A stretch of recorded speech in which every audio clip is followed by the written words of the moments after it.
run the jungle, and if you don't know me, I'm an angry animal, and you know that I'm hungry. We got zebras, we got gorillas, and if you try to sell, then it's Thriller in Manila. Hello, hello. How's everybody doing? Fine Saturday morning. We're hotting up now. There's some things happening behind the scenes, as you can tell with the drip feeds, that we're starting to make progress on motion graphics and animation tests for our skins. You know, Otis is having his first outing, and yeah, I just wanted to comment on one of the latest videos, which I'll share now, that I got sent. It looks awesome. So I'm just gonna talk over it really. Here we go. And pressing play. And yeah, so they've got these rigs that basically you've got no mocap suits on or anything. It's literally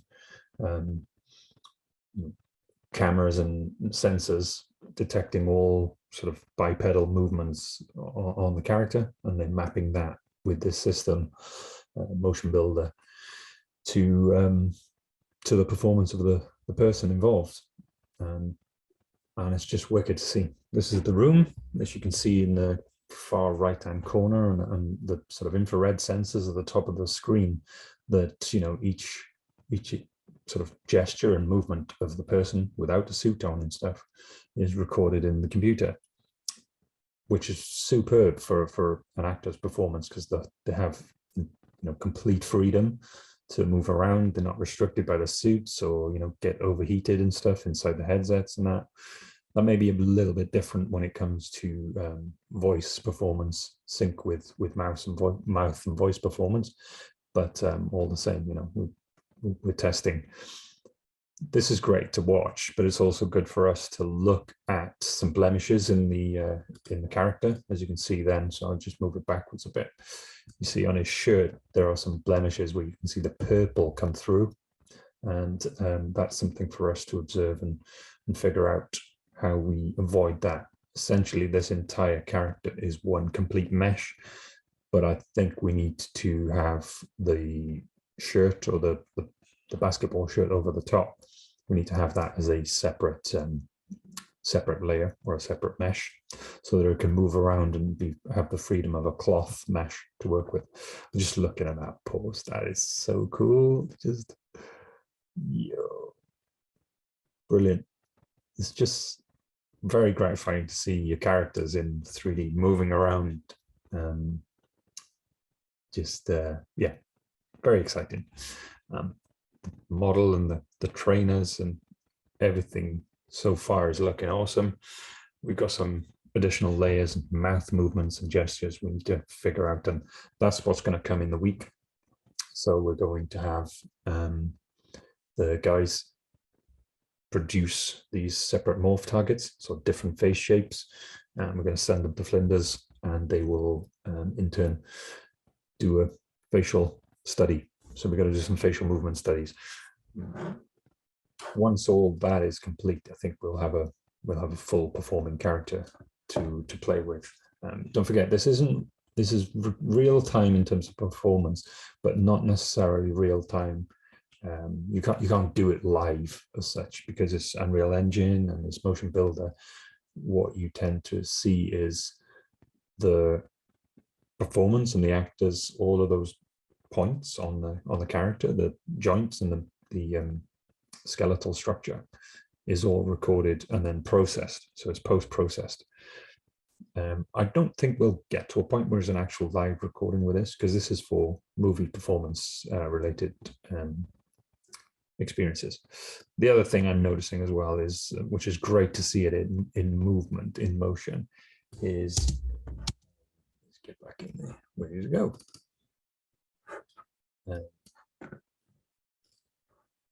Jump back in a minute. Share my screen again.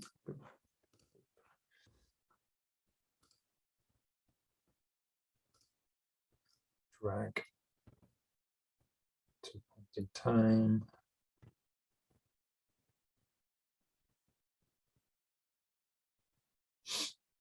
This bit is probably here. the best angle.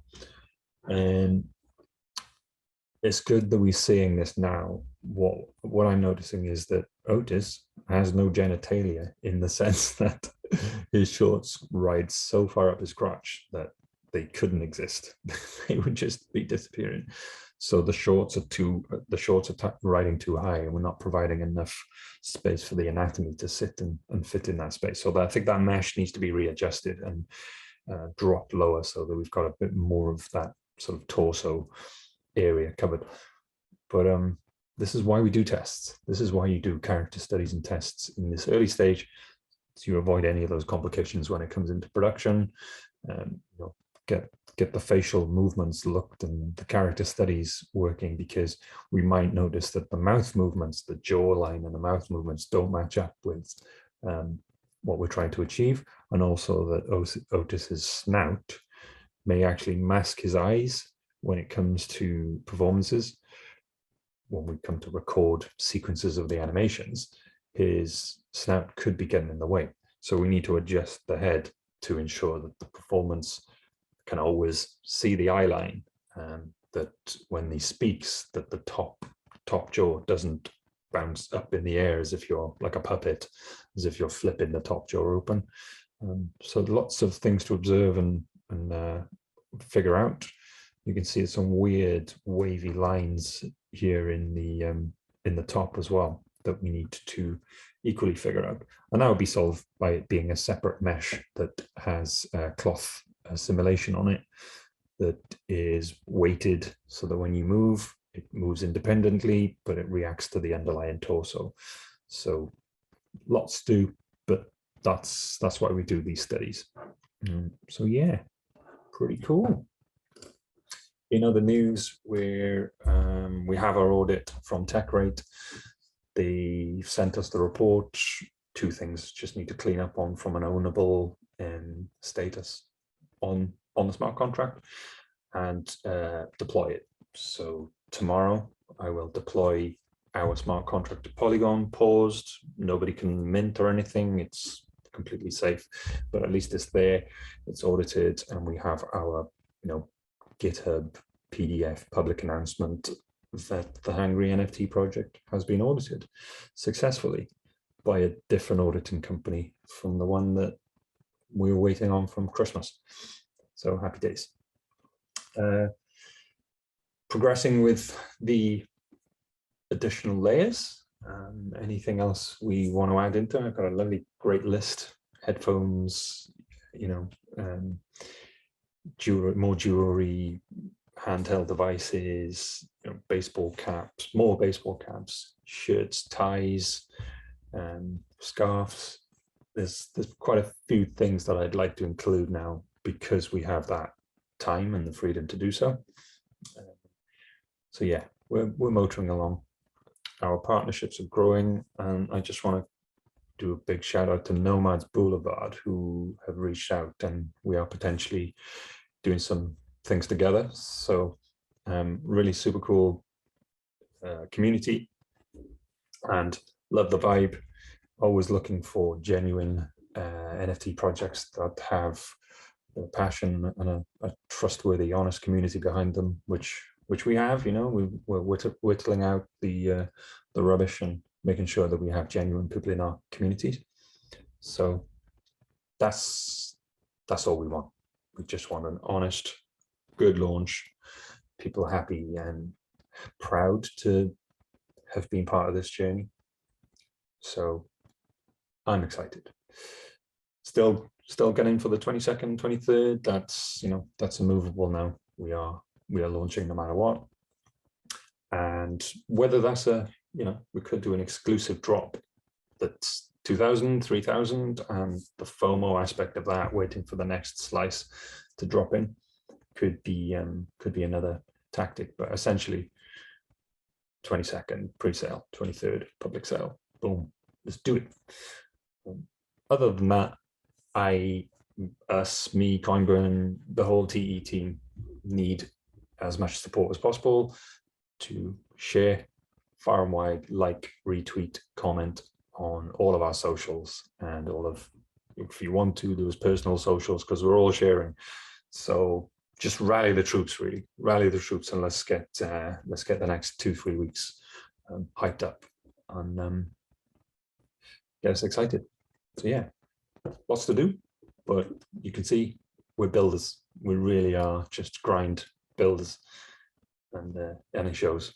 Like, just every week, I want to make sure that there's something else that comes out that everybody's so hyped and excited about, that we just keep this momentum going now. With Flinders University, who will be announced as a partner for us, moving on to the projects team. They have such a cool setup there that I just want to bring some exposure, and I want us to leverage that kind of collaborative opportunity. We have the MoCap studio booked out every Friday for the rest of the semester to play and to iterate and experiment with the second skin that will come along, which will be Marv the Moose. That's probably in about 2 weeks' time. So just in time for that week of hype, we'll have 2 skins, which would be great if you could get 2 of them interacting in the metaverse. Who knows? It might happen. But I've got some approvals to do in terms of the sculpt itself for the moves, trying to make it look as tight and as accurate as possible to the 2D comic style NFTs that I've illustrated. So yeah, I'm getting more and more excited as the days go by. But yeah, every Friday we will have access to the Flinders MoCap studio to do some research, to help get the mouth movements and the lip syncing together. So the next step is to do eyebrow positioning and extremes. So how far can we push it? What's the lowest, what's the highest point we can do with the eyebrows, blinks, eye movement? How's the eye tracking? How accurate can the eye tracking be? What sort of frequency of lip syncing can we do? How fast can we do it? And then it does change, and it's not lagging, it doesn't drag behind, because there are nuances with lip syncing with MoCap. So you're dealing with a separate sort of engine essentially compared to the body movement. So we need to figure out that, and we need to test it before we go any further with a movie development, production, storyboard, script. We want to take these character tests, and they will form part of our pitch to movie studios. They can see that we're in development of these pieces, because traditionally movie studios need to see the proof of concept. I think we're seriously on the cusp of being able to showcase that proof of concept with just these 2 clips we've got. But I want a full character performance, lip synced voice, and doing a scene. So we're gunning for it. Anyway, there are other things that we're going to probably promote and announce in the channel in the next day or so. Try not to be too political, but there may be something in there that we sort of promote around what's going on in Russia and Ukraine. But we'll let you know all the same. I mean, one of the Bryland the Bear has wearing Ukrainian flag colors, and yeah. But again, just trying not to be too political, but showing support and solidarity for a situation which just seems very unfair from this side of the pond anyway. So yeah, apart from that, let's get freaking hangry. I run the jungle, and if you don't know me, I'm a hangry animal. And you